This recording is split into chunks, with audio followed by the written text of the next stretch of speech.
अनंत प्रतीक्षा ने लिखा है प्रणाम। प्रेम पुलक में मैनिफेस्ट होता है और ये पुलक ही फिर पूरे जीवन पर फैल जाती है और हमारे होने में ही शांति, प्रसन्नता और समस्वरता टोटलिटी में अनुभव में आते हैं। कृपया कहें, प्रेम पुलक है ईश्वर के हृदय में, ईश्वरीय बनाने वाली घटना है। हम पुलकित ना हो तो हमारे होने का क्या फायदा।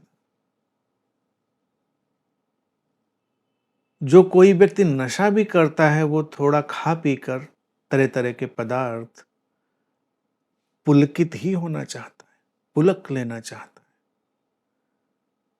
इसीलिए प्रेम से बड़ा कोई नशा नहीं, उससे बड़ा कोई सुरूर, उससे बड़ी कोई खुमारी नहीं। पुलक ही व्यक्ति को चाहिए। कुछ अच्छा खाए तो पुलक उठे, पुलकित हो जाए। कोई अच्छा कपड़ा पहने तो पुलक उठे, पुलकित हो जाए। व्यक्ति की प्राणों की तलाश ही है पुलक, जॉय। जॉय भी वाइब्रेट करता हुआ। एक जॉय है साइलेंट और पुलक को अगर हम ट्रांसलेट करेंगे वाइब्रेटिंग जॉय। उसी को खुमारी की तरह हम देखते हैं, एक अपने अंदर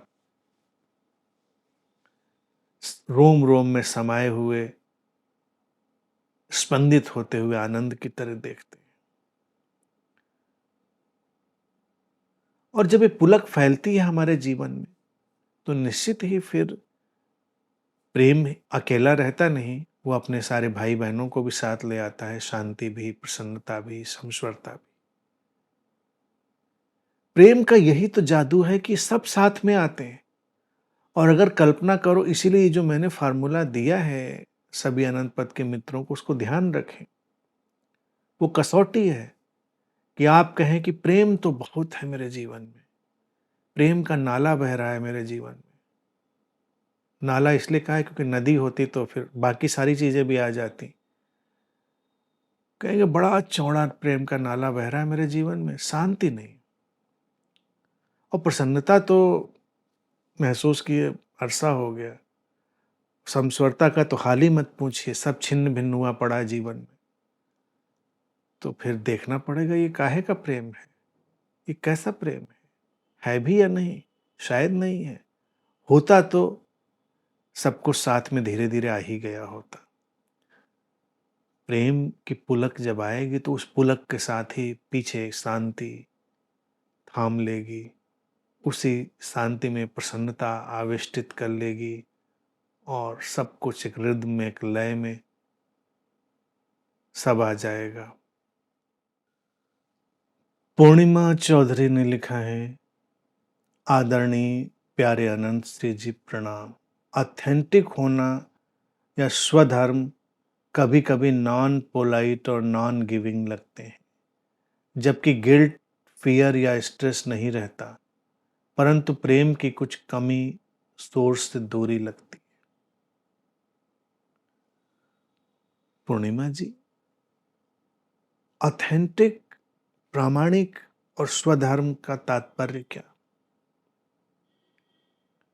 वो कोई कटी बटी हुई स्थिति नहीं है। प्रामाणिक होने का मतलब कभी ये नहीं कि हम कहें कि हम तो ऐसे ही हैं। अक्सर कई लोग ऐसे कहते हुए मिल जाते हैं, हम तो ऐसे ही हैं। कैसे हैं? तो कभी कभी जिसको हम स्वधर्म अपना समझ रहे होते हैं वो हमारा स्वधर्म होता भी नहीं, क्योंकि अगर वो स्वधर्म है तो कभी भी नॉन पोलाइट नहीं बनाएगा, नॉन गिविंग नहीं बनाएगा। स्वधर्म में आते ही सबसे पहली पहचान होती है कि हम लचीले हो जाते हैं, हम विनयशील हो जाते हैं। तो नॉन पोलाइट का मतलब ही क्या? सांझ को परिंदे जब लौटते हैं वृक्ष की शाखों पर तो शाखें थोड़ी लचक जाती हैं, लचीली हो जाती, स्वागत करती हैं। ऐसे ही हम अपने जीवन में थोड़े लचीले हो जाते हैं, समझदार हो जाते हैं, हम बहुत कुछ का स्वागत करते हैं।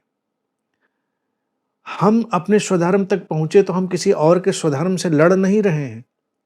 फिर हमको पहचान आने लगती है कि लोग अपने अपने ढंग से चल रहे हैं, लोग अपने अपने ढंग से जी रहे हैं, तो उनको भी जीने देते हैं, हम भी जीते हैं।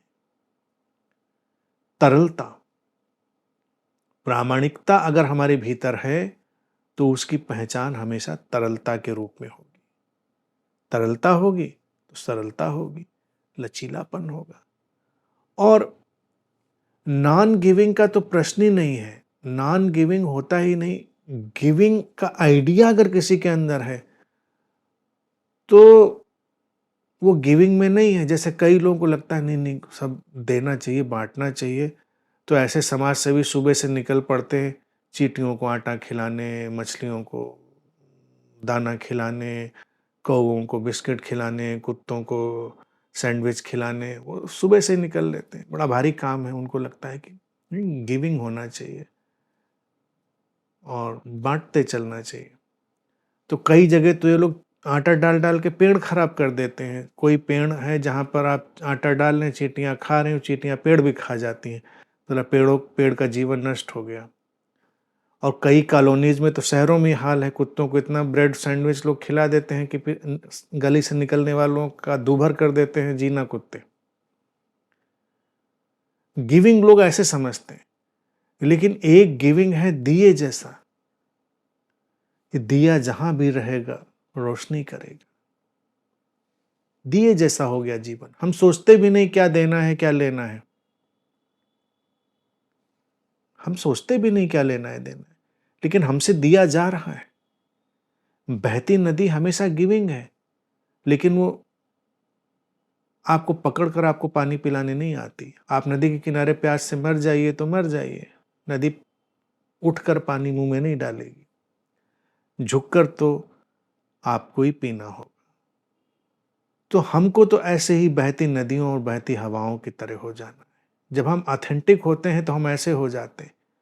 कोई झुके हमारे तट पर पी ले, हमारी हवाओं में सांस ले ले, हो गया सब। लेकिन हम जा जाकर जबरदस्ती किसी को सांस दे रहे हैं तो पता चलता है किसी को एक्स्ट्रा सांस दे दी, उसकी जान ही ले ली।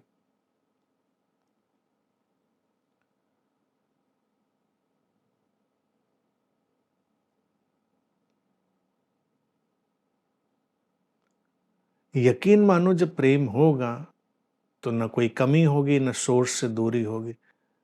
हम लगातार सोर्स से कनेक्टेड आह्लादित जीवन जिएंगे। और एक और चीज लोगों को बिलीव नहीं होगी, लेकिन वैसी होती है जब हम प्रेम से भरे हुए जीवन जीते हैं, हम अपने स्वधर्म में जीते हैं, हम प्रामाणिक जीवन जीते हैं, हम हमारा शरीर का रोम रोम एक विचित्र सी पुलकित स्थिति में होता है। जैसे थोड़ी सी पी लेने वाले एक सुरूर में होते हैं, उनके अंदर एक गुदगुदी सी हो रही होती है, वैसे ही हम भी लगातार एक विचित्र सी पुलकित अवस्था में होते हैं। उस सोर्स से कनेक्टेड होने की पहचान है। तो जब सोर्स से जुड़े होंगे, स्वधर्म और प्रामाणिकता में होंगे, तो प्रेम की कमी भी नहीं होगी, वो एक ही चीज होगी। और नॉन पोलाइट नॉन गिविंग एक आइडिया होगा केवल। हो सकता है कोई दूसरा ये बात बोले कि आप नॉन पोलाइट हैं, आप नॉन गिविंग हैं, तो बोले। अब हो सकता है बहती नदी को कोई देखकर व्यक्ति बोल सकता है कि तुम बहुत नॉन पोलाइट हो, इतनी भी करुणा नहीं है कि थोड़ी देर थम जाओ, तो रुक जाओ, थोड़े सांस ले लो, तो मैं भी जरा नहा लूं, तो उसको नॉन पोलाइट लग सकता है। नॉन पोलाइट व्यक्ति को कभी कभी अतिशय पोलाइट लोग भी नॉन पोलाइट लग सकते हैं, और परफेक्टली नॉन गिविंग लोगों को बहुत सारे गिविंग लोग भी नॉन गिविंग लग सकते हैं। स्वधर्म अपने अपने आनंद में जीना है, दूसरों से कोई प्रमाण पत्र नहीं लेना है, दूसरों को कोई प्रमाण पत्र देना भी नहीं है और उनसे लेना भी नहीं है। अपनी बात को सही सिद्ध भी नहीं करना है, तो फिर गिल्ट और स्ट्रेस और ये सब भी नहीं होगा और शांति से जिएंगे। इसलिए अपने बारे में बाहर से कोई आइडिया बताता है उसको मत लेकर चलो कभी कि कोई बता रहा है, क्या हमको भी ऐसा लग रहा है? हमको लग रहा है तो हम पुनर्विचार कर सकते हैं, फिर रीअलाइन कर सकते हैं, चीज़ों को फिर से समझ सकते हैं, फिर रीअरेंज कर सकते हैं, तो चीज़ें होंगी। बाकी बाहर से कोई क्या कहता है, कोई मतलब नहीं। अब बताओ, इतने प्रेम के बारे में इतनी बातें हमने समझा दी, अभी प्रेम सूत्र चल ही रहे हैं और प्रेम का जीवन ही हम जीते चले आए हैं, प्रेम में जीवन ही। कई लोग ऐसे मेरे जीवन में आए गए जिन्होंने कहा कि बाकी सब तो सही है अनंत, ज्ञान व्यान तो बहुत है, बस प्रेम नहीं है आपके भीतर। तो वो ऐसा क्यों बोले? उनको उनके वाला प्रेम चाहिए था, जैसा प्रेम का आइडिया उनका हो। तो कहने वाले तो कुछ भी कहेंगे, लेकिन हमको जानना है कि हम हैं वहां पर या नहीं है। हम हैं, तो सब सुंदर बना रहता है। मीरा गोपालन लिखती हैं, प्रेम की स्थिति में भी हार्मोन्स प्ले करते हैं and it leads to guilt and objectification of others. हर चीज की अभिव्यक्ति में हार्मोन्स और केमिकल ही काम करते हैं, वो बॉडी का एक मैकेनिज्म है। तो उनको उनको हमें कोई बुरा नहीं कहना है, हमको देखना है कि हम कैसे उनके साथ व्यवहार कर रहे हैं। कोई भी चीज अपने आप में अच्छी बुरी नहीं। अब जैसे हम देख रहे हैं तो ये देखना भी तो पूरा बायोकेमिकल इलेक्ट्रिकल सारा मसला बन रहा है। देखने में कितनी केमिस्ट्री इन्वॉल्व हो गई, कितनी फिजिक्स इन्वॉल्व हो गई और कितना सब कुछ इन्वॉल्व हो गई, ये हमको कहाँ पता चलता है। देखने मात्र से इमेज बनी, डेटा डिकोड हुआ, वो किसी रसायन में गया, उसने किसी न्यूरॉन को इलेक्ट्रिक इम्पल्स दिया और फिर वो इमेज बनी। सब कितना इंट्रिकेट डेटा है। तो ये शरीर का सिस्टम है, ये हमारे होने का सिस्टम है। तो इसलिए हम उसको काट कर अलग नहीं कर सकते हैं कि ये हमारा होना नहीं है, वही हमारा होना है, हम वही हैं। हम बोल रहे हैं, अभी हमारे मस्तिष्क से कुछ हिस्से निकाल कर अलग कर दिए जाएं, बोलना गायब। तो ये एक सिंक्रोनिस्टिक सिचुएशन है जिसमें सब एक साथ चल रहा है। हर्ष अरोड़ा ने लिखा है, क्या क्लाइमेट चेंज, टेरर अटैक हमें अर्जेंसी ऑफ चेंज की ओर ले जाने का एक माध्यम है? चेंज की अर्जेंसी तो हमेशा है। रहा सवाल क्लाइमेट चेंज का, टेरर अटैक का, तमाम लोग इस सब अभियान में भी लगे रहते हैं। कई लोग क्लाइमेट बचाने में लगे हैं, कई लोग क्लाइमेट तबाह करने में लगे हैं, कई लोग प्रेम बांटने में लगे हैं, कई लोग टेरर को बांटने में लगे हैं। ये सब एक दूसरे में गुथे हुए हैं। ये सृजन और प्रलय का एक नृत्य चल रहा है। जिसको जब ये दिखाई दे जाएगा, अर्जेंसी उसके लिए। देखो, अर्जेंसी तो मुझे अभी जीने के लिए है ना। अगर मुझको दिखाई दे जाए कल ग्लेशियर पिघल जाएंगे, ये डूब जाएंगे, ये शहर वो शहर, और लोग जीना दूभर हो जाएगा, या परमाणु युद्ध हो गया तो इतने मिनट में सारे लोग मारे जाएंगे और फिर ऐसा होगा वैसा होगा, ये सब तमाम चिंता के विषय हैं। ऐसे आतंक बढ़ता रहा तो लोगों का आना जाना दूभर हो जाएगा। हमें इन बातों से अर्जेंसी नहीं है। आज तक किसी को नहीं हुई, किसी को कोई परेशानी नहीं होती।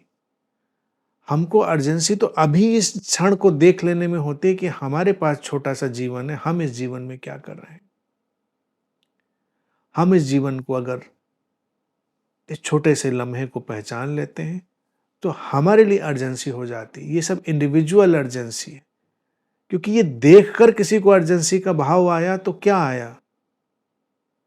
हमारे जीवन में तो वैसे ही प्रलय चल रही है, वैसे ही आतंक चल रहा है हमारे जीवन में, हमको अर्जेंसी तो नहीं आती। कल का सूरज हम देखेंगे कि नहीं देखेंगे कोई गारंटी नहीं, लेकिन अर्जेंसी नहीं आती। तो अर्जेंसी के क्लाइमेट चेंज की तरफ से आएगी कि क्लाइमेट चेंज हो रहा है, ग्लेशियर पिघलेंगे, ये होगा और वो होगा, तो हमें जल्दी से आध्यात्मिक हो जाना चाहिए। कोई नहीं होता, आज तक नहीं हुआ। हम जिस दिन अपने जीवन की ओर लौट कर देखते हैं कि मेरे जीवन का क्या, इसीलिए सबका अपना एक अपना धर्म है, सब अपनी पर्सनल हैप्पीनेस की तलाश में है, एक personal peace, happiness, love, harmony. तो कहेंगे पर्सनल तो यूनिवर्सल तलाशो भाई, नहीं यूनिवर्सल मत तलाशो, पर्सनल तलाशो। Personal peace, personal love, personal happiness, personal harmony. फिर ये पर्सनल पर्सनल मिलके ही तो यूनिवर्सल बन जाएंगे। अगर हम आज अपने जीवन को ठीक से जीने लग जाते हैं, एक पुलक अपने जीवन में शामिल कर लेते हैं, तो हमारे चारों तरफ चीजें ठीक होने लगती हैं, फिर पूरे संसार में भी ठीक होने लगती हैं। अब ये टेरर और ये सब कहाँ से आता है? कभी सोच कर देखिए, ये अप्रेम पूर्ण दुनिया से आता है। ये उन लोगों के अंदर से आता है जिन्होंने प्रेम का संस्पर्श ही नहीं किया।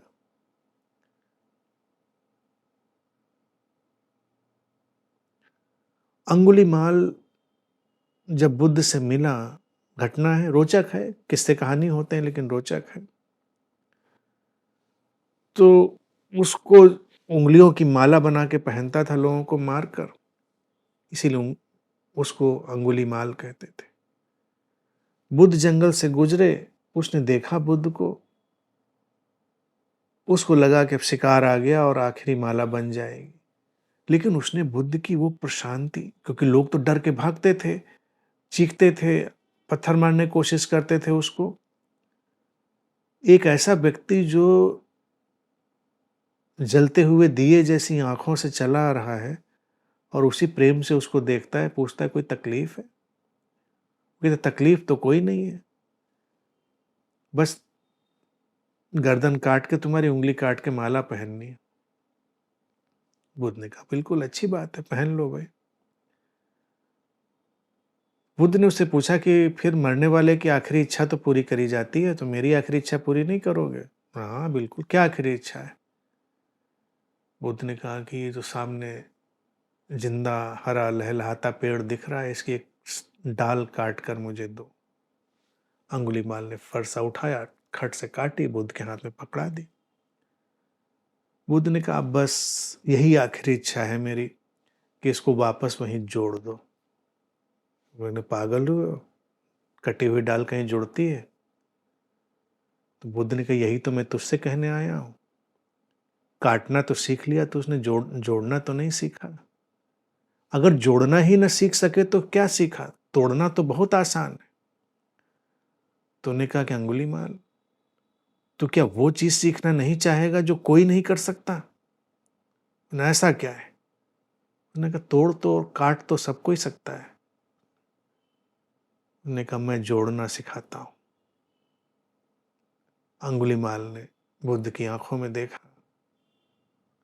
उसने कहा सच, ये आदमी इतनी प्रामाणिकता से कह रहा है, और पहली बार उसने अपने भीतर को जुड़ता हुआ देखा।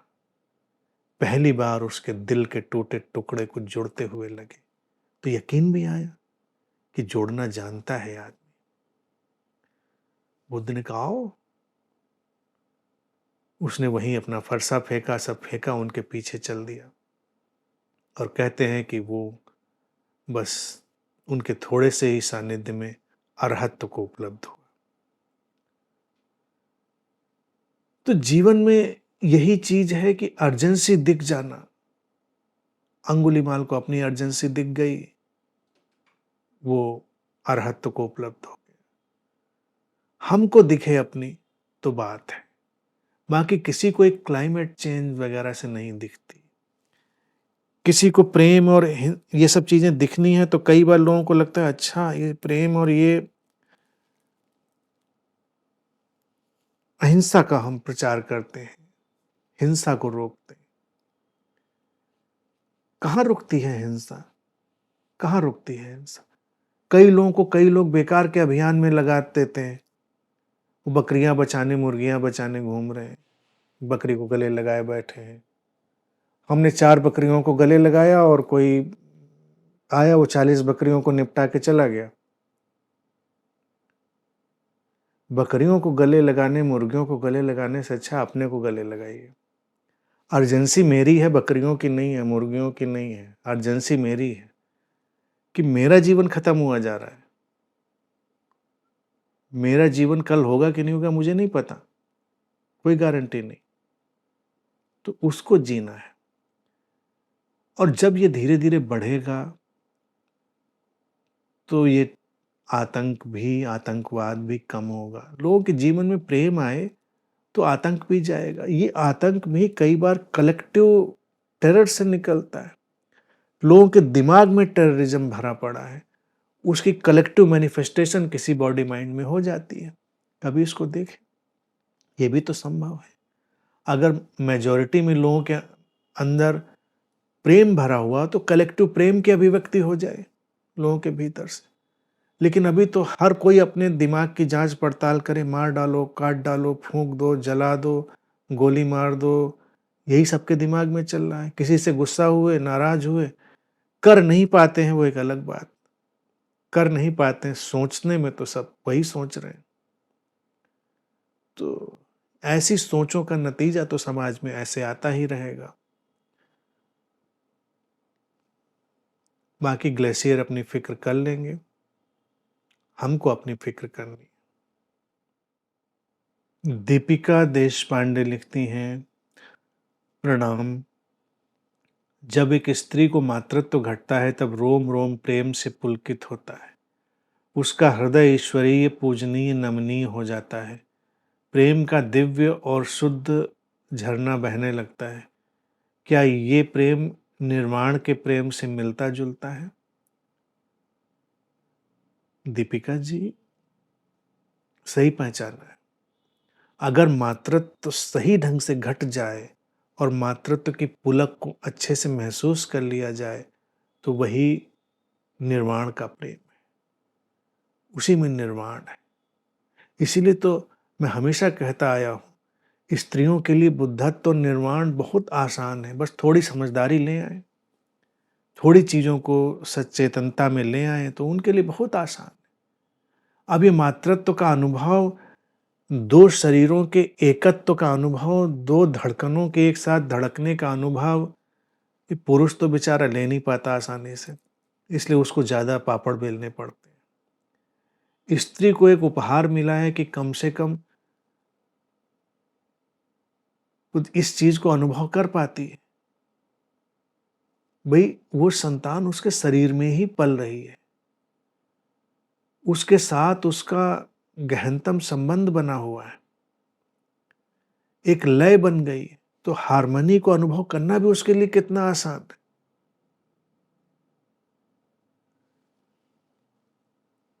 लेकिन होता क्या है कि चूंकि ट्रेनिंग समाज में नहीं है ठीक ठीक बातों की, तो कई बार ये जो स्त्री संतान को जन्म देती है तो वो उस पुलक और उस निर्वाण के प्रेम को अनुभव करने के बजाय वो डिलीवरी ब्लूज का भी शिकार हो जाती है। इसको भी मनोविज्ञान कहता है कि तमाम महिलाएं संतान को जन्म देने के बाद अवसाद का शिकार हो जाती हैं, डिप्रेशन का।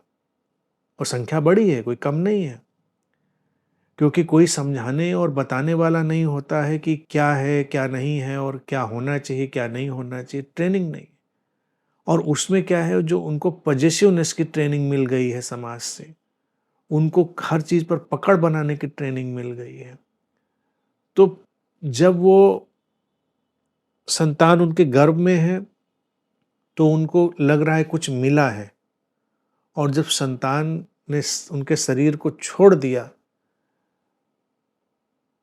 तो अचानक उनको लगता है कुछ खो गया, एम्प्टी हो गया। इसी को साइकोलॉजी में कहते हैं एम्प्टी नेस्ट सिंड्रोम।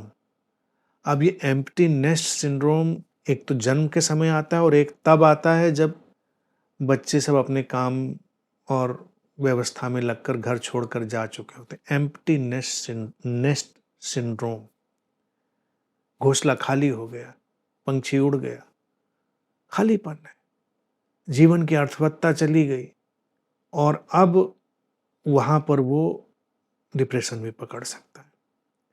लेकिन अगर ट्रेनिंग अच्छी है, सौभाग्यशाली है, ध्यानपूर्णता जीवन का हिस्सा रही है, तो अचानक वो मात्रात्मक पुलक में बदल जाता है। फिर बच्चे हमारे महत्वाकांक्षा के एक्सटेंशन नहीं रह जाते। अभी तो जो संतानें हैं लोगों की, वो उनके ईगो का एक्सटेंशन है, उनके एम्बिशंस का एक्सटेंशन है। वो अपने बच्चों के माध्यम से अपनी महत्वाकांक्षाएं पूरी करना चाहते हैं। वो अपने अहंकार को बच्चों के माध्यम से जी रहे होते हैं।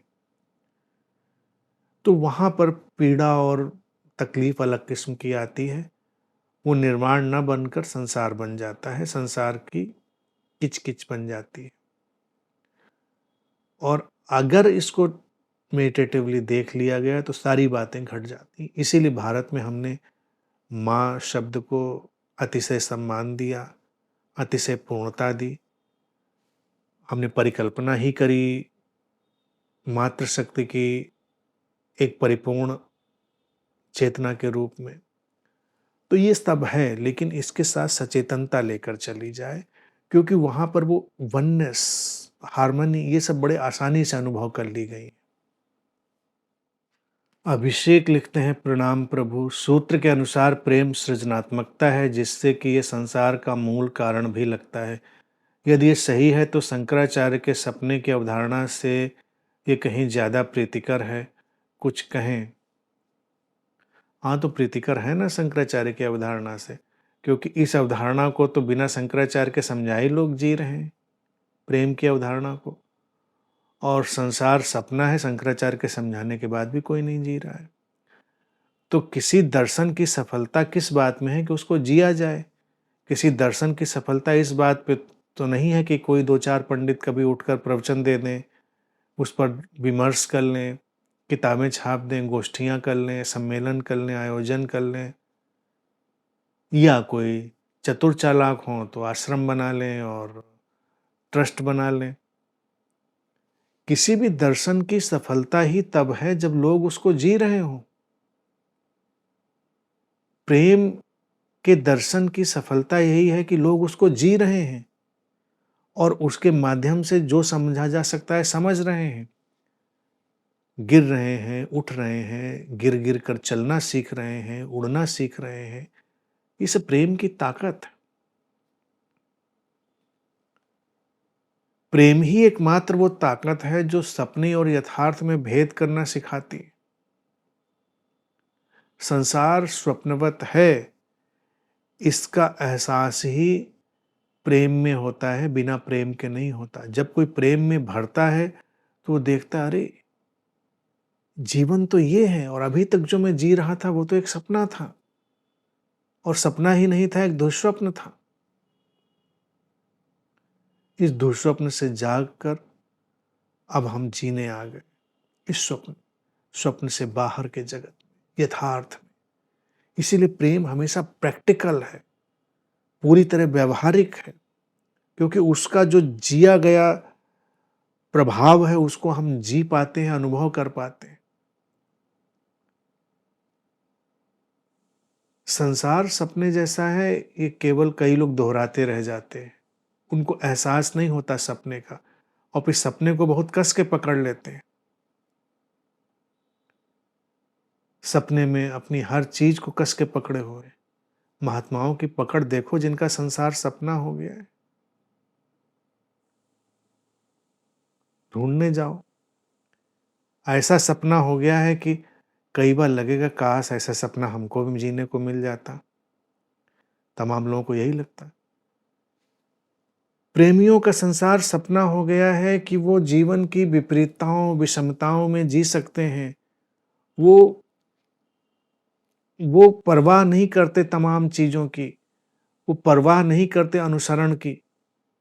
एक ज्ञानी हमेशा परवाह करता है कि मेरे ज्ञान को वैलिडेशन मिले, कोई माने उस बात को कि हाँ ज्ञान हुआ है।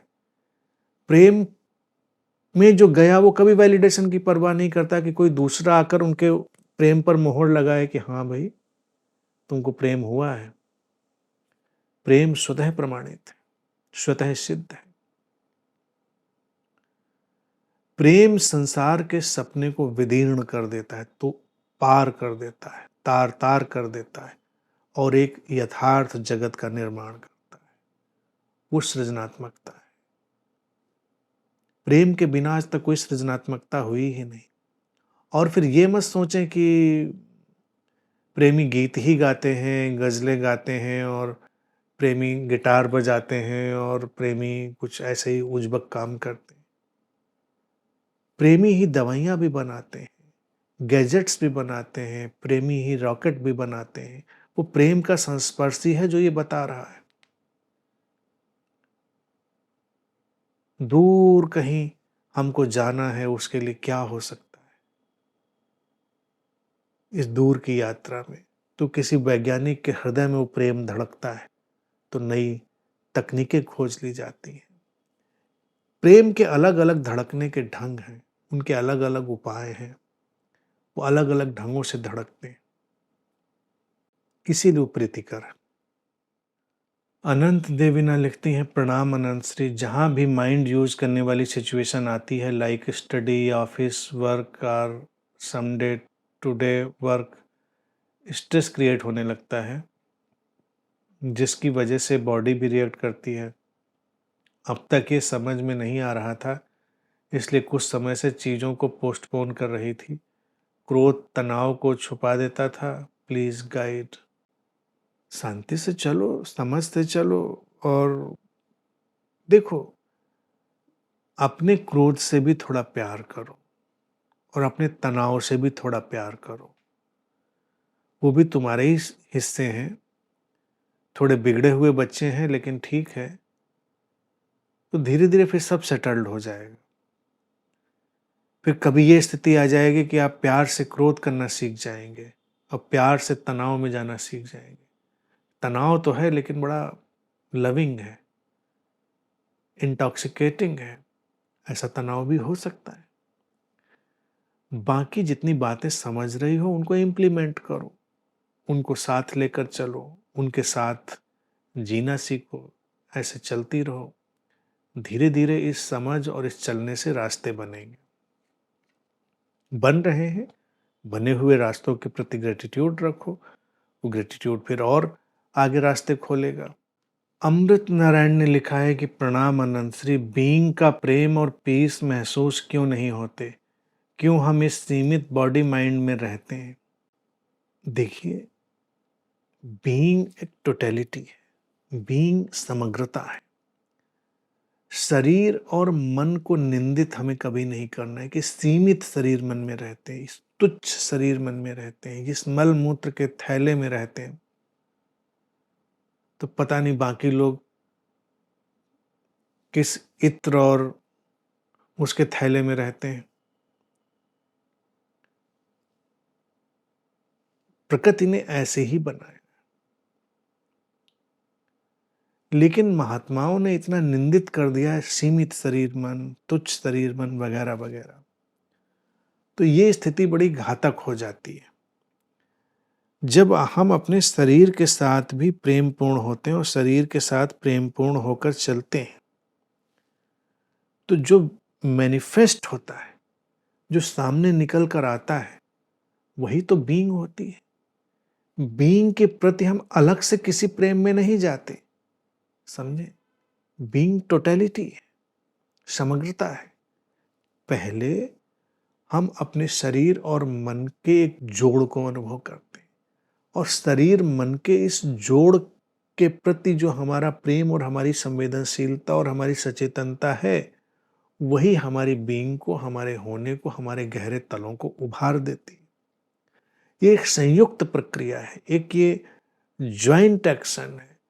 तो ऐसे नहीं समझना है कि हमको सीधे बीइंग में चले जाना है। गुजरना हमको देह की दहलीज से होगा, मन के आंगन से होगा, और फिर मन के आंगन में खड़े होकर हम चेतना के आकाश को निहारेंगे। लेकिन पार तो करनी पड़ेगी देह की दहलीज। लेकिन पार करने का मतलब ये नहीं कि पार तोड़-फोड़ कर करेंगे, सता कर करेंगे शरीर को। अब आंगन में अगर आसमान सुंदर दिखता है, तो हमारी दहलीज भी तो सुंदर दिखनी चाहिए, उसको भी तो सजाना संवारना चाहिए, उसको भी तो अच्छा बनाना चाहिए। और ये जो मन का आंगन जहाँ पर खड़े होकर हम चेतना का आकाश, बीइंग का आकाश देख पाते हैं, वो मन भी तो सुंदर होना चाहिए। उस मन में भी तो पूरी सजावट और सारा संवार होना चाहिए। तो इसलिए शरीर मन से, बॉडी माइंड से कोई स्ट्रगल नहीं, और उनको सीमित मत कहिए। शरीर भी असीमित है, अभी शरीर के बारे में विज्ञान भी नहीं उतना जान पा रहा है, इतना वो असीमित रहस्य अपने भीतर छुपाए हुए है। मन को भी कौन सीमित कहता है? मन की शक्तियों और मन के फैलाव, मन के विस्तार को भी हम अभी कहाँ जानते। अभी तो मन के भी एक हम चुटकी भर हिस्से को ही जानते हैं, मैकेनिज्म को समझ रहे हैं। तो किसने कह दिया शरीर मन सीमित है? क्योंकि अभी उनकी असीमितता को भी तो हमने नहीं जाना। इनको 3 तलों पर तोड़कर देख ले तो बात समझ में आ जाएगी, और बहुत आसान है। देह हमारे ज्ञात के तल पर काम करेगी, मन हमारा अज्ञात के तल पर काम करता है, नोन, अननोन, और हमारी बीइंग, हमारी चेतना अननोएबल पर काम करती है। 3 के संयुक्त है। तो नोन से अननोन, अननोन से अननोएबल, और ये तीनों गुथे हुए हैं। नोन, अननोन, अननोएबल गुथे हुए हैं। तो अननोन को हम धीरे धीरे जानते चले जाते हैं, नोन को भी हम धीरे धीरे और एक्सपेंड करते चले जाते हैं, लेकिन अननोएबल अननोएबल। तो ये कॉम्बिनेशन रहेगा, इस कॉम्बिनेशन के साथ चलना है, तभी बात बनेगी। हमको वो टिपिकल टर्मिनोलॉजी नहीं इस्तेमाल करनी है, सीमित शरीर मन। शरीर मन से ही ये सब चल रहा है, असीम की बात भी उसी से चल रही है। वो नहीं होगा तो न ये चर्चा होगी, न ये चरखा होगा, ना ये बातें होंगी, ना बीइंग होगी, ना शांति होगी, कुछ नहीं होगा, कुछ होगा ही नहीं। दैट मीरा गोपालन लिखती हैं, क्या तरलता का मतलब हमारी कहानी छोड़ के दूसरों की ही कहानी के अनुसार चलना है? नहीं नहीं, दूसरों की कहानी के अनुसार क्यों चलना है, और हम क्यों चलेंगे? चलना भी नहीं चाहिए। तरलता का अर्थ है थोड़ा खुला हुआ रहना, थोड़ा ग्रहणशील रहना, दूसरों की कहानी को भी थोड़ी गुंजाइश, थोड़ी संभावना देना, थोड़ा सम्मान देना। तरलता वो है। कठोरता ये है कि हम अपनी कहानी में इतने जड़ हैं, दूसरी कहानी से मतलब ही नहीं रखते। दूसरे कहानी के अनुसार बिल्कुल नहीं जीना है, और जी भी नहीं पाएंगे, जिएंगे हम अपनी ही कहानी के अनुसार, लेकिन दूसरों की कहानी का भी सम्मान करना, यही तरलता है। और प्रेम भी यही है कि दूसरों की कहानियों का सम्मान करना, यही प्रेम है। अनंत दिव्याक्षी ने लिखा है, आपको जब भी देखते हैं आप और भी ज़्यादा प्यारे लगते हैं, और हृदय प्रेम से भर जाता है। अहो भाव, अहो भाव, अहो भाव। आभार प्यारे सद्गुरु, हमारे जीवन में आपका होना विस्मय से भर देता है। नमन। तो खुशी है ना, खुशी मिली है तो खुशी के साथ चलो, क्योंकि मैं प्यारे लगने का टेंशन नहीं लेता। क्योंकि प्यारे लगने का भी लोग टेंशन ले लेते, सोचते हैं इतने लोग प्यारे मानते हैं, इतने लोग ग्रेटिट्यूड देते हैं, बड़ी जिम्मेदारी आ गई हमारे कंधों पर।